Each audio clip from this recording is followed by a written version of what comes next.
through a few common undergraduate level chemistry questions. So the first question I'm going to go through today is how to classify each of these species as a Lewis acid or Lewis base. So the first thing I'm going to do is just look at these and identify some of their valence orbitals so we can start drawing Lewis structures. So for beryllium chloride, so there's beryllium. So that guy's going to have 2 valence electrons, while chlorine's going to have 7. Right? OH minus, that's oxygen and hydrogen. So that's 6 and 1. Boron, boron hydroxide or trihydroxide. So boron has 3 valence, and then we've already got oxygen. And then carbon has 4 valence, and nitrogen has 5. Okay, so with those in mind, I'm just going to migrate that down and draw our beryllium chloride here. So, apparently that did not want to migrate. So, all right, so our beryllium chloride. So we've got Cl, and those dots for our Lewis structure are our electrons. Beryllium has 2, and Cl has 7. So there's our bonds. And now, in identifying whether it's going to act as a Lewis acid or a Lewis base, remember that a Lewis acid accepts electron donation while a Lewis base donates. So in this case, our chlorine atoms do have a significant amount of electrons that they could donate, but also recall that these are neutral in this configuration.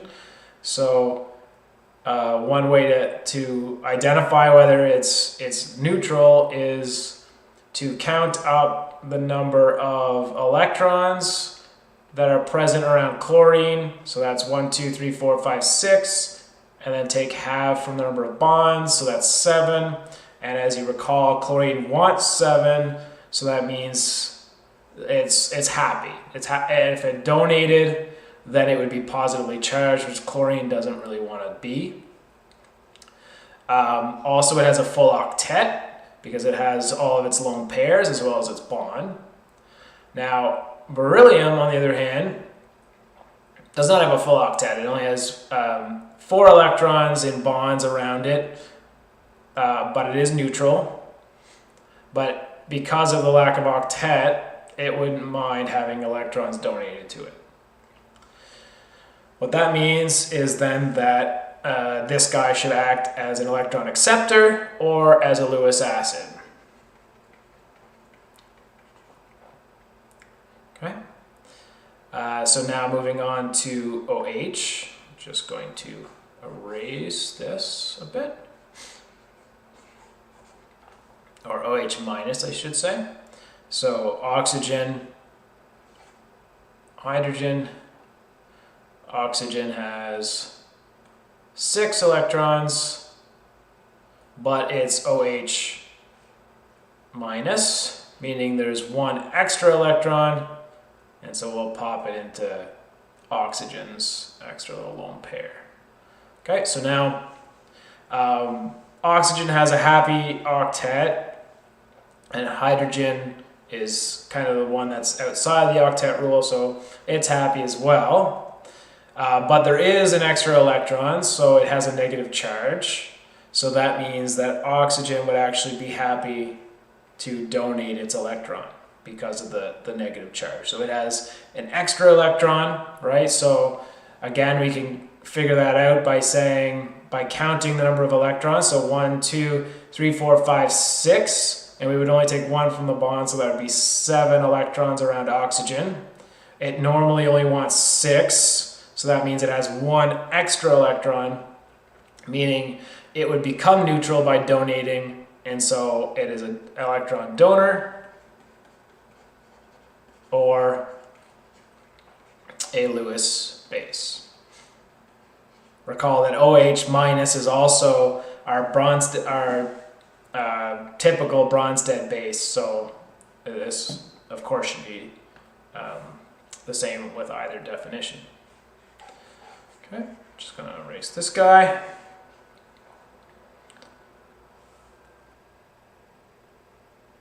Okay, I'm just going to carry forward. Sorry about that. So looking at boron trihydroxide,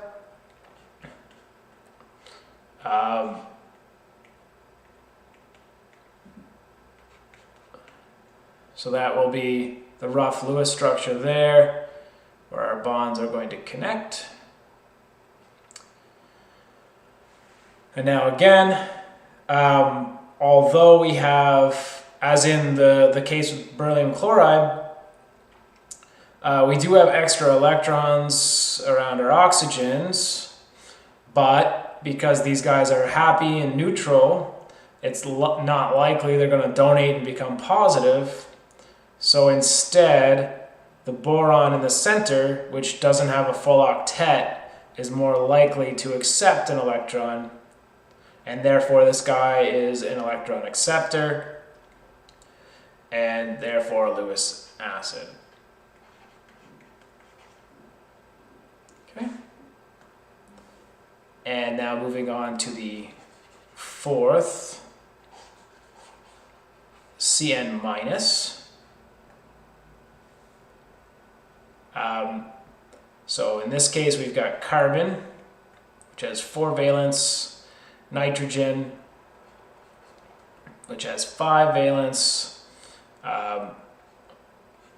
and it has a negative charge, so we might as well pop that onto the carbon. And so then our actual species would look more like this.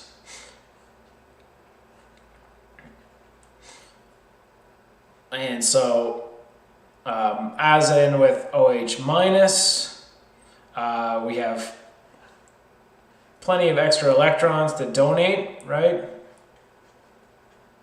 Around carbon, we have 1, 2, 3, 4, 5. So it has an extra negative charge on it. So it has an extra electron that it doesn't want. So that means it's going to freely donate, which means it should act as a Lewis base. Okay, now scrolling down through the solutions given here. So here's our beryllium chloride. There's an incomplete octet on our beryllium, so therefore it's an acid, as it'll accept.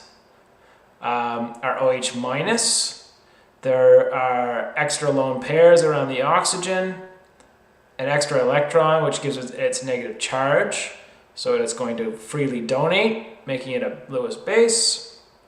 Our boron trihydroxide, again, we have an incomplete octet on our boron, and everyone else is happy, so it's going to want to accept and be a Lewis acid. And in this case, our carbon and our nitrogen for our cyanide ion is can be freely, lots of electron density to freely donate, making it a Lewis base. So this solution is correct.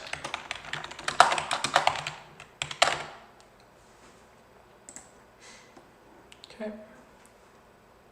And okay, I'm just gonna maybe I actually should stay there. Okay, so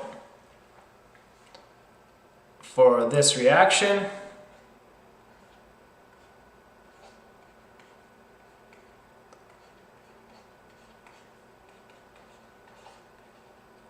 It wants us to assign oxidation states to each element on each side of the equation. Oxidation states are effectively charge on the atoms. And there's a few rules to follow in coming up with these. So one of those, yes, I should have stayed there.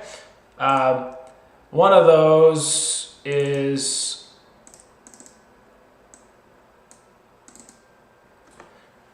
if we look down this column,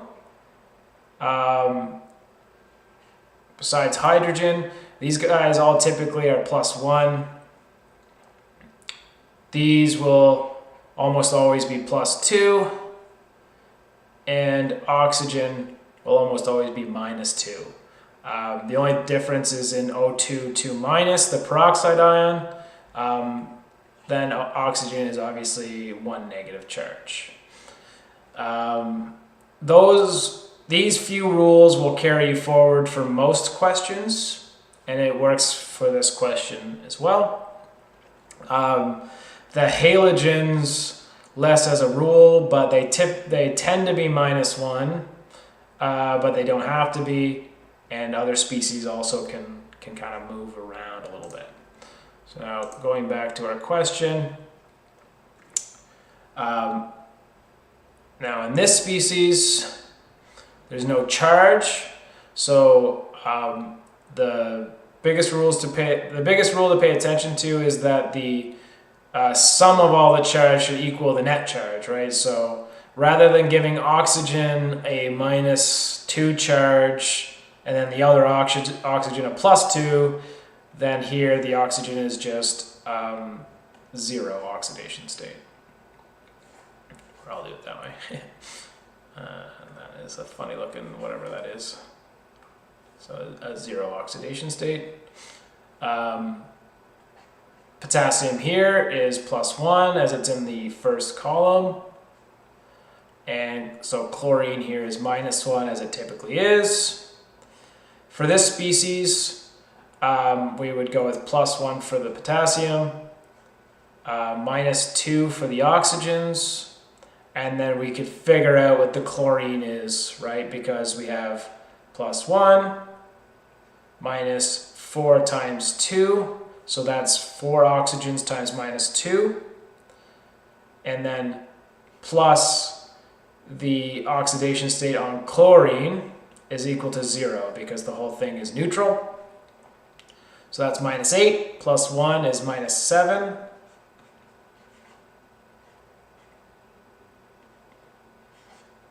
So then the oxidation state on chlorine is +7. So this guy has to be +7. Okay? So I briefly sketched out a couple of the rules to follow in assigning oxidation states. These are the most common of them. If we look at the solution here, the solution is quite thorough, goes through a number of them. So the ones that I went through, so the oxidation state of an atom is 0 in a neutral. So any molecules that just contain one atom, like oxygen, it's 0, as we said. The simple ions are +1, so that's any of the first column. Hydrogen is +1 or -1 when it's with a metal, so we didn't go through that. All the group 1A, so that's the first column, are +1. 2 is +2, which wasn't involved here, but I mentioned it. Oxygen is pretty much always -2, except in peroxides, which is what's shown here. And then the remainder, the sum of all the oxidation numbers has to be the charge. So that's 9 and 10 basically together. And I didn't go over anything with 11. But then here's the charge, so +1, +7, -2, +1 and -1, and then 0 there. Solution is correct.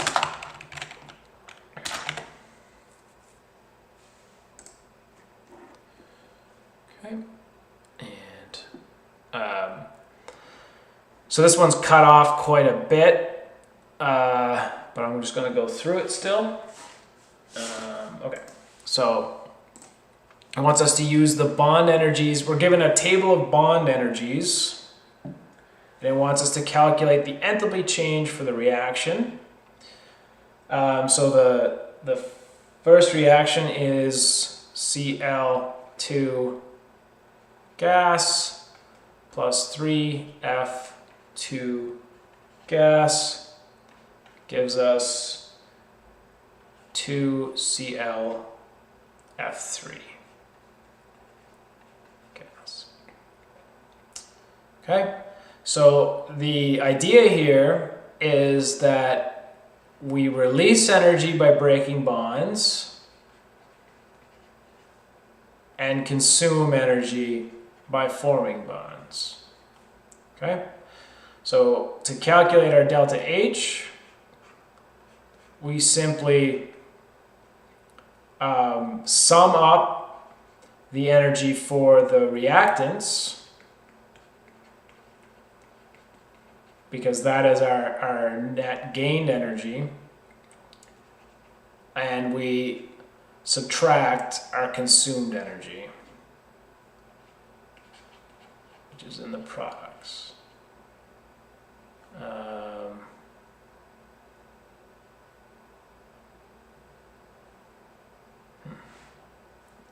Or actually, it's the other way around in retrospect. Okay, so if we look now at our reactants, so we're consuming energy to break the bonds and releasing energy. Yeah. So let's do that.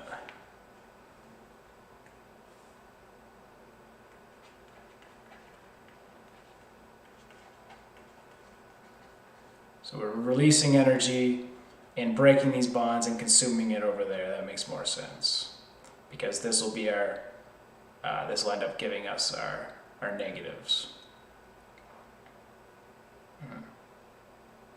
Anyway, okay, so if we sum up all the energy on this side, so we have a chlorine bond and plus 3 FF bonds.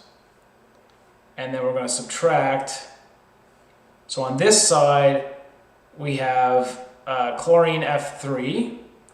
So there's 3 chlorine F bonds there. Just fix that a little bit. 3 chlorine F bonds.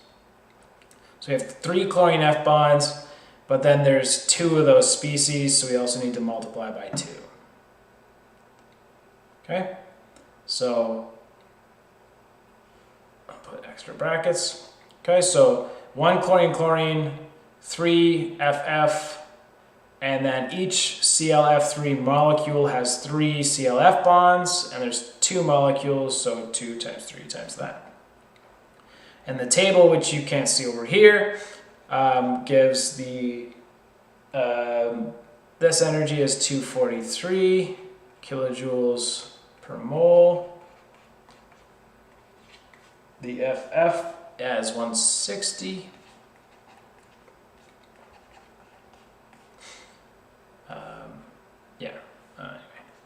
Minus 6, so 2 times 3 is 6, times 255.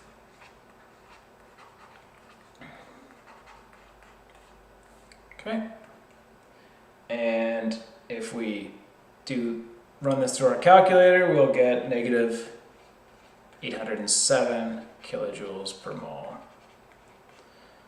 Yeah, so yeah, I did that wrong. So this is consuming and releasing. So consuming and releasing. That makes sense. Because the delta H is negative, so that means we have excess energy that we're releasing.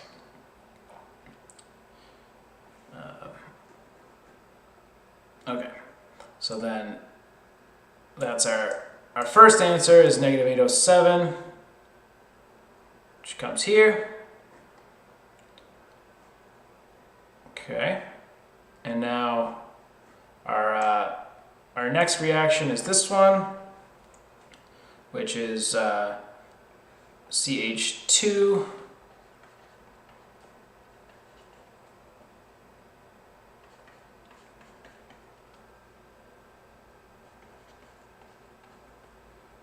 let's do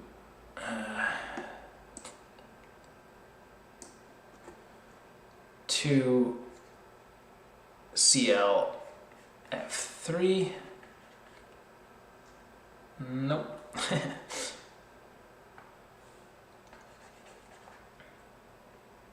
H3C.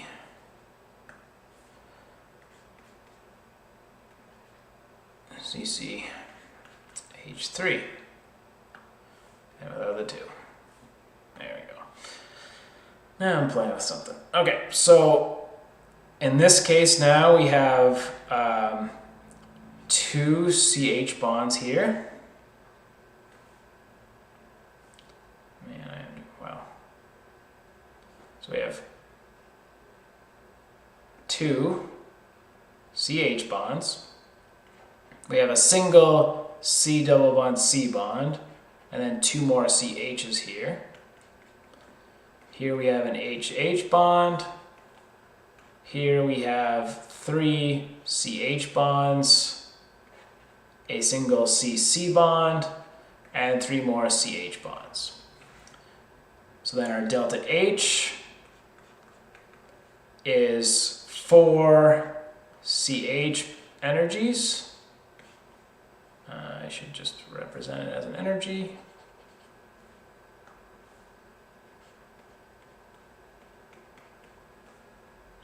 Plus the energy for the C double bond C, plus the energy for HH, and then minus, so I've got 6 CHs and a CC. Okay. Now plugging the values from the table in. This is 415.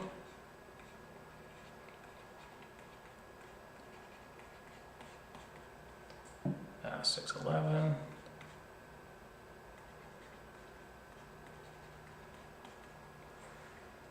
Um, 436.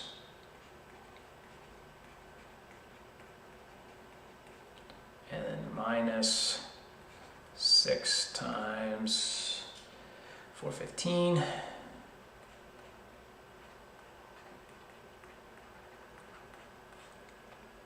And 345.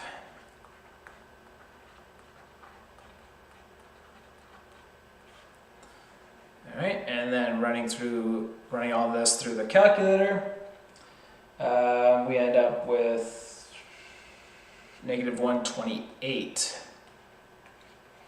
kilojoules per mole, which doesn't match over here, but if you run these values through, you actually get 2707. So it looks like this was just a calculator error.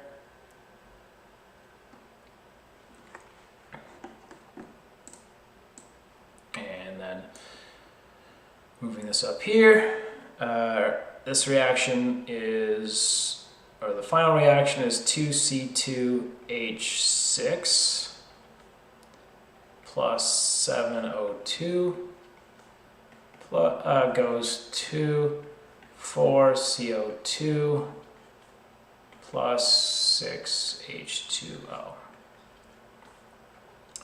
Okay, so here we're going to have C2H6, so we've got 6 CH bonds and a CC bond. Here we've got 7 OO bonds.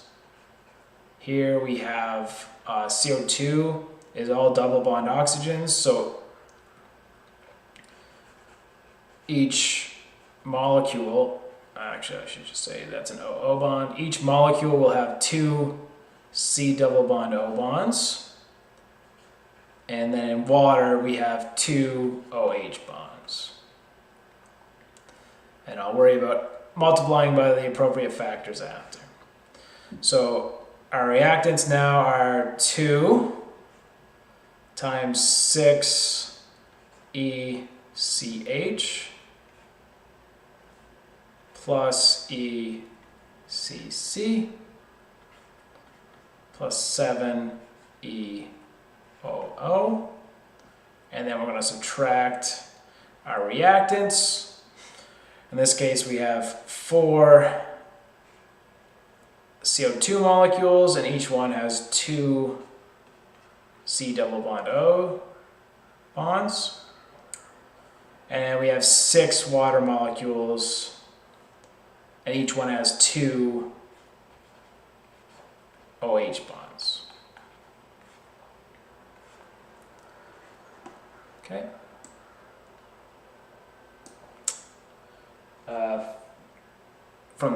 By putting these values in from the table, our delta H is 2 times 6 times 415 plus 345.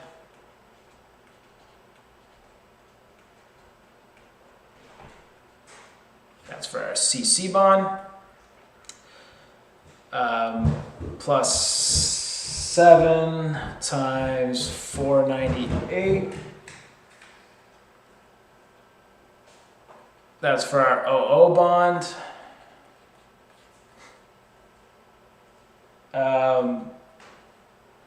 And then minus 4 times 2 times 741. And so that's our carbon double bond O. And a bracket there. And 6 times 2 times our OH bond energy, which is 464.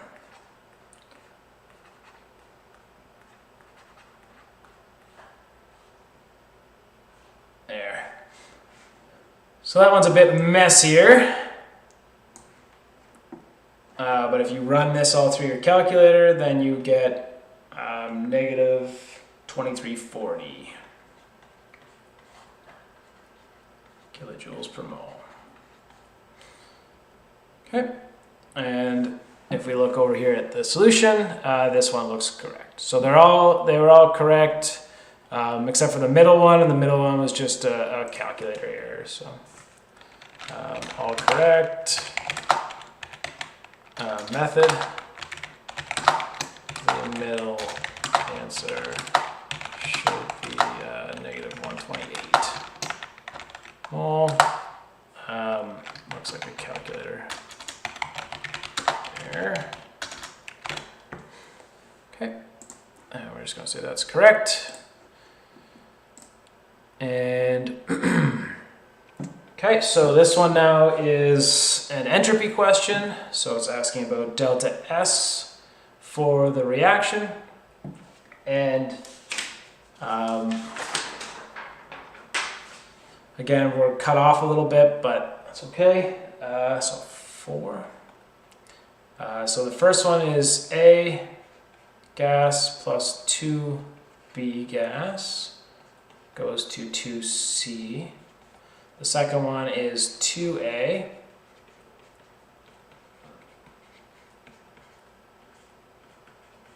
The third one is 2A gas plus 2B gas goes to 5C.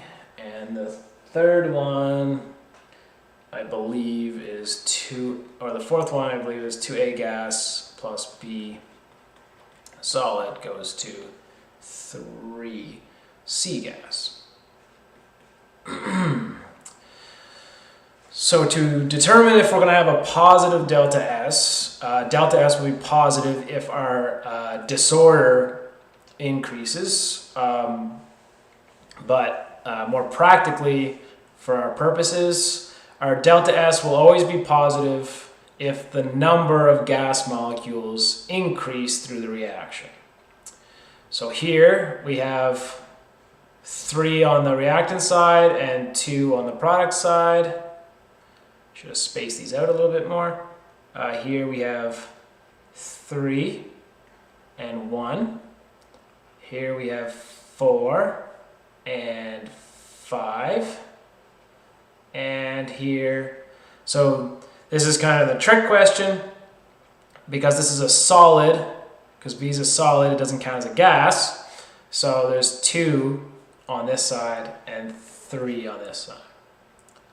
And now if we look up through, in this first expression we go from 3 to 2. So that means delta S will be negative. This one goes from 3 to 1. So that means that delta S will be negative. This one goes from 4 to 5. So delta S will be positive. And this one goes from 2 to 3. So delta S will be positive. Okay, so looking at these 4 reactions, the first 2 are delta S negative, and the latter 2 are all delta S positive. Yeah, and so if we look at solution that is given here, then yeah, so we've correctly identified that it's the 2 where the number of gas molecules have increased, which gives us our positive delta S. And that looks good.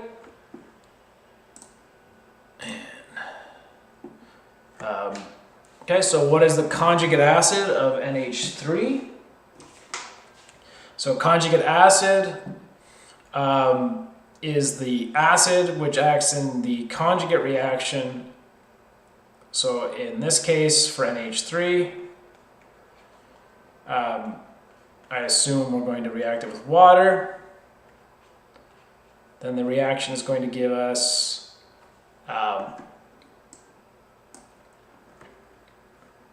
NH4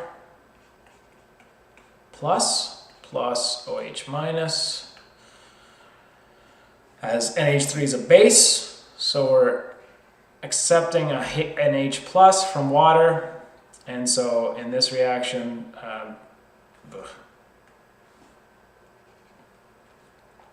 NH3 is a base, and water is the acid.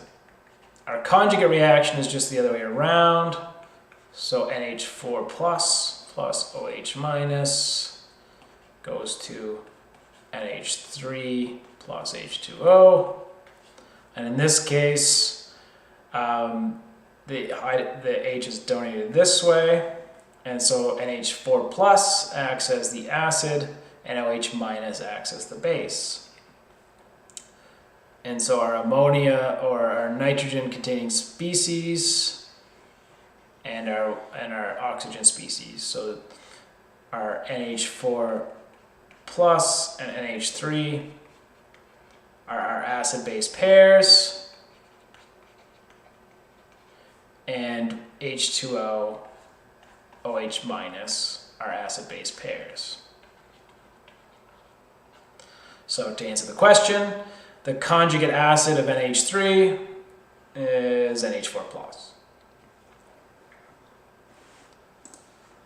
If we look at the solution, I would say it's correct,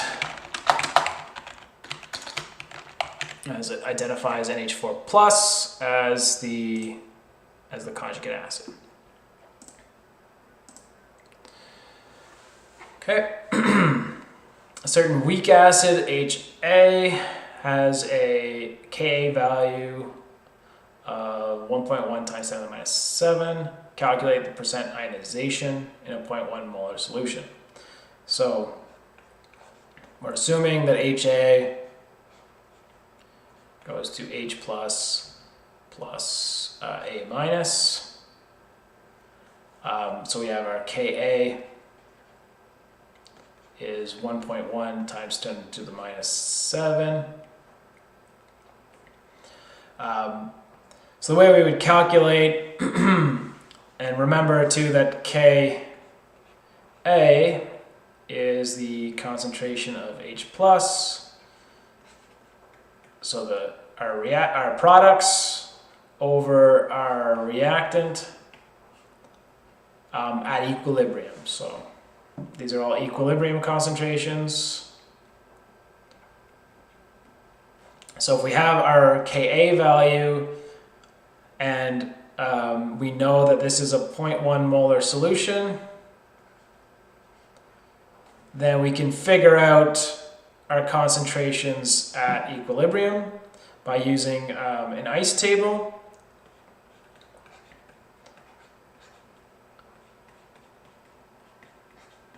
Right, so initially we have 0.1 molar HA and 0 of each of these.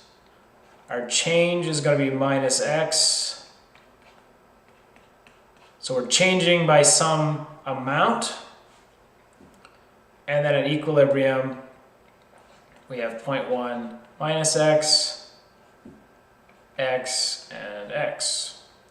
So then our Ka is then X times X over 0.1 minus X. Equilibrium is one place where units kind of get tossed away because the units work out a little funny sometimes. Okay, and so then simplifying this slightly, this is x squared over 0.1 minus x.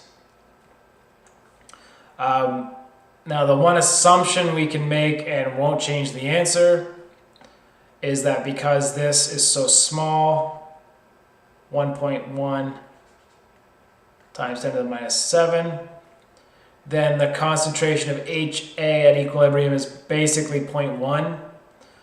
And so then that would make things a little easier, but just going through this completely anyway, we need to rearrange for X. So then we'd have 1.1 times 10 to the minus 7 times 0.1 minus X equals X squared, or X squared plus 1.1 times 10 to the minus 7x minus 1.1 times 10 to the minus 8. So just rearranging the equation equals 0. So now we can use the quadratic equation to solve for x. And so then x will be minus b over 2a plus or minus root b squared minus 4a, which is 1, c, which is negative 1.1 times 10 to the minus 8, all over 2a. And so then, in this case,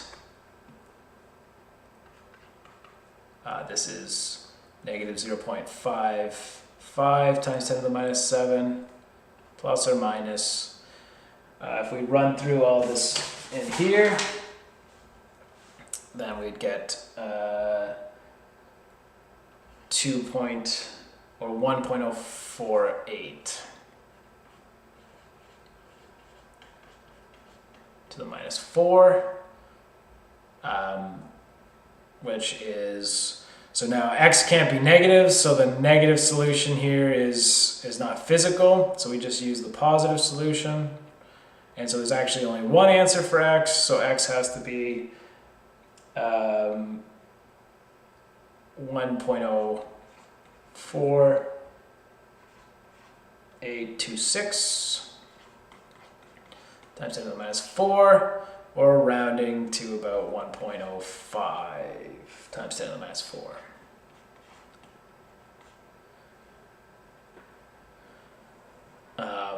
And then if we want to calculate percent ionization, so our percent ionization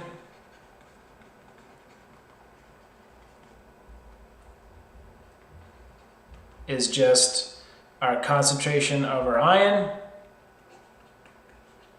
over the neutral species times 100%. And in this case, our concentration of our ion is 1.05, and that was initially.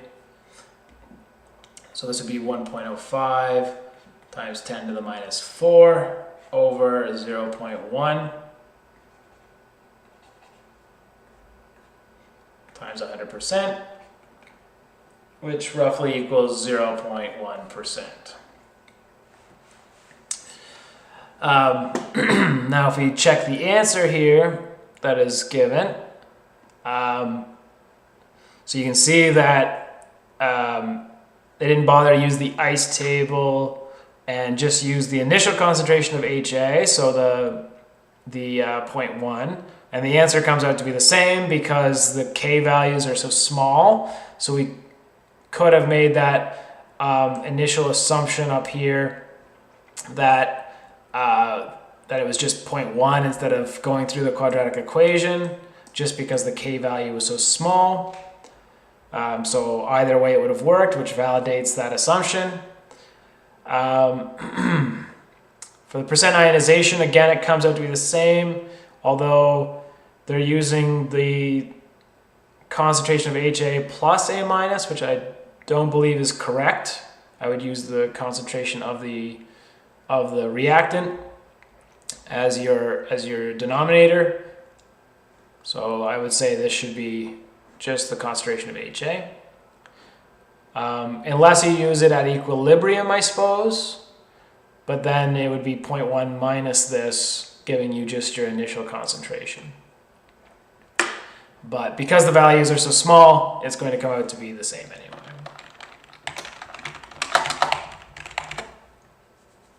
Okay, that looks good. And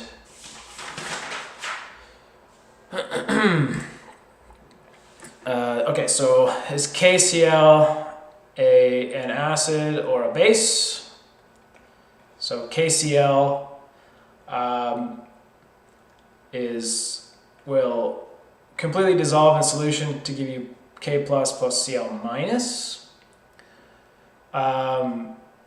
It's a salt formed from say HCl and potassium hydroxide, which gives you H2O plus KCl. But of course, if you do this in molar amounts, then you end up with a neutral solution, as this is a neutralization reaction. And so I would say that KCl, a solution of KCl would be neutral. And so it's neither acidic or basic. It's just a salt ion, or a salt. Yeah. So I would say it's neither acidic or basic. Acid is characterized by the presence of hydrogen ions, which isn't necessarily true, as Lewis acids and bases deal with electron transfer, but in this case, it is true. It is neutral, and most commonly, I would say there is a possibility to donate hydrogen ions. I'll say this is correct. And good. Okay, so now we're ranking these three carbocations. So for the first one, So carbocations are positively charged carbon species. And mainly what you're going to look for what stabilizes them is R groups around it, so other groups attached to the positively charged carbon, and the potential for resonance. So in this first case, we can move this double bond here, giving us this structure,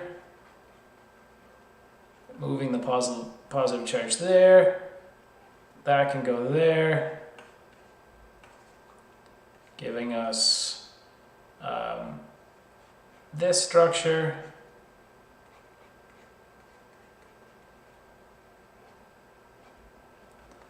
and this can go here, giving us this structure, except I'm here, and then this can drop out here, bringing us back to our original, basically. Okay, so there's quite a few resonance structures in this first one, meaning it's likely a very stable carbocation.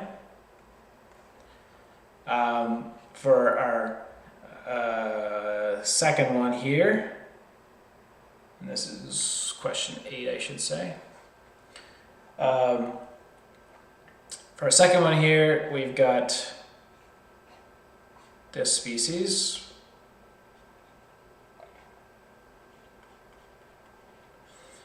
Now, we don't have any resonance structures, but it's going to be partially stabilized by the other constituent groups around it.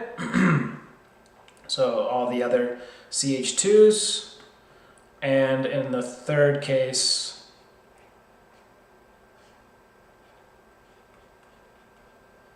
the positive charge is now on the N group, so there's not as nearly as many.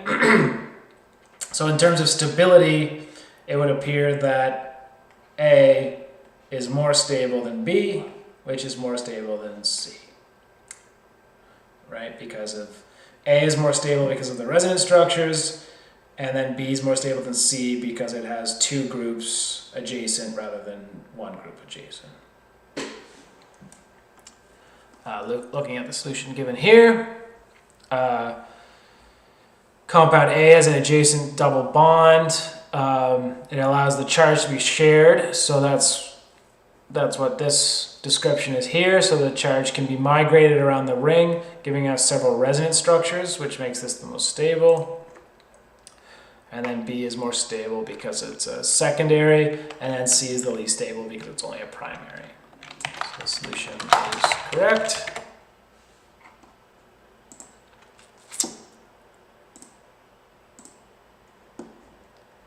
Okay, is CCl4 polar or non-polar? So this is question 9. So a carbon-chlorine bond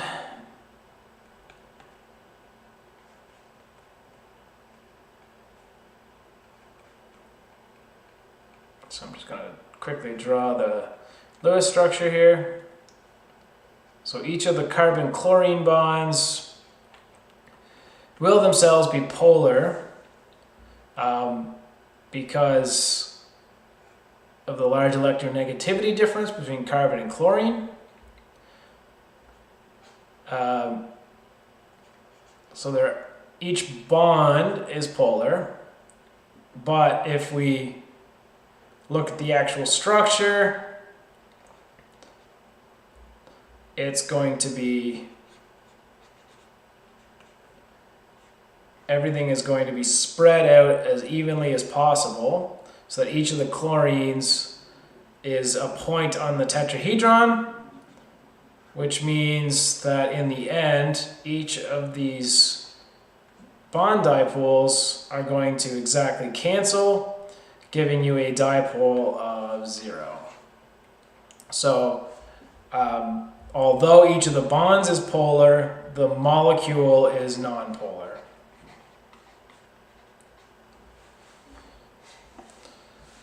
has 4 polar bonds.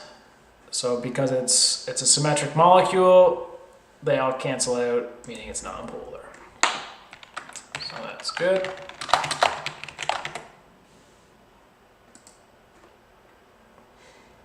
And I'm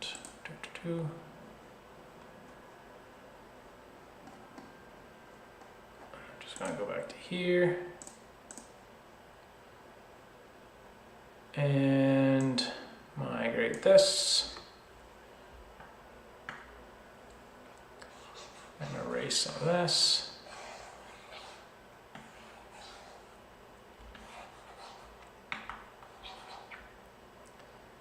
And switch to this. Okay. So it wants the electron configuration and orbital box diagrams for magnesium and argon. So magnesium's here, and argon's over here. And remember, this is the 1s block, the 2s block, the 3s block. And over here we have the helium still part of the 1s, the 2p block, and the 3p block. So magnesium has 2 electrons in its 1s,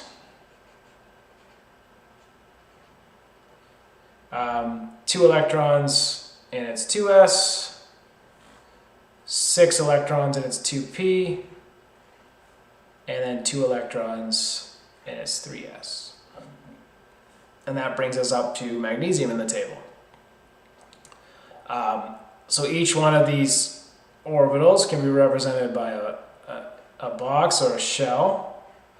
The p shell can contain 6 electrons, and then the s shell. So 1s, 2s, 2p, 3s. And these electrons are filled with paired spins, so 1 up, 1 down. And all the shells are filled. And of course the 3p orbital is completely empty. Okay, and looks good. And now, again, just repeating this for argon. So for argon, we have the 1s is completely filled, the 2s is completely filled, the 2p is filled, the 3s is filled, and then for the 3p we go all the way up, so that's 1, 2, 3, 4, 5, 6, so then the 3p is also completely filled. And then again, representing each orbital as a box, and the p orbitals are 3 blocks.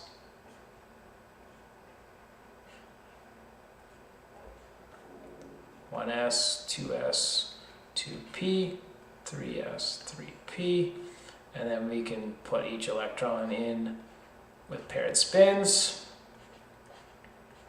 I guess I should be filling this up appropriately, so this should actually fill up all with aligned spins, and then you pair them up after. And so that's what the argon electron configuration and box diagram would be like. And then if we look at the solution, so that's what we had for magnesium, and that's what we had for argon.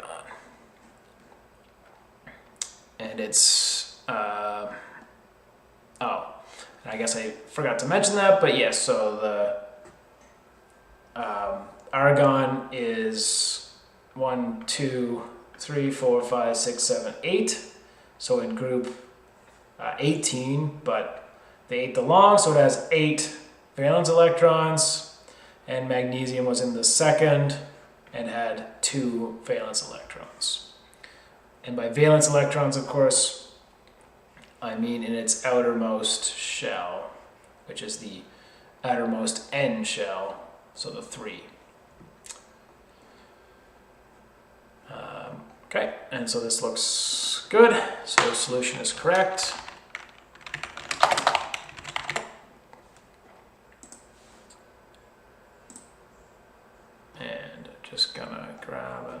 blank one here. So that was, right, so then for this question, which has a greater O-NO bond angle, NO2 minus or NO2 plus. So oxygen has not that many. 6 valence electrons. Nitrogen has 5, and oxygen has 6. So an NO2 minus, we're going to form a double bond, at least with 2 of these. That's obviously wrong, but I'm just going to pair those up. And then for NO2 minus, we need to add an extra electron, so might as well pile it into this lone pair, giving us a structure which looks like this, with a negative charge and a lone pair on nitrogen. So now we have a double bond here and a single bond here and a negative charge and a lone pair on nitrogen. So that lone pair is going to repel the other bonds. The double bond will stay rigid, but the single bond will bend out, giving us an angle in here less than 180 degrees. So it won't be linear, it'll be bent. Now if we look at NO2 plus,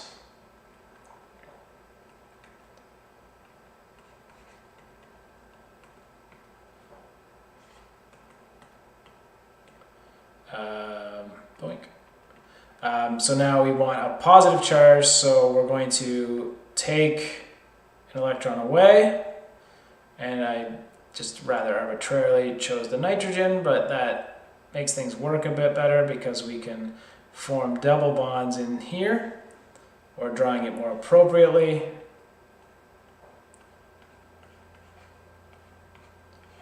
And now we have 2 double bonds to oxygen with no lone pairs on nitrogen, and so this will be a linear molecule, right? And so if we're asked which has the greater bond angle, it would be this guy with theta equals 180 degrees. So the bond angle is 180, which is greater than less than 180. And if we look through the solution, those are the structures we found. This lone pair is going to bend it, while the double bonds are going to be rigid, and it's going to be a linear molecule. And so NO2 plus will have the higher bond angle. And so the solution is correct. And that's good. And that's it for my questions. Yeah, that's going to be it for my questions for today. If you enjoyed this session, please subscribe to OneClass. And if you'd like to add questions, please do. This has been Jeff Krause with OneClass. Thank you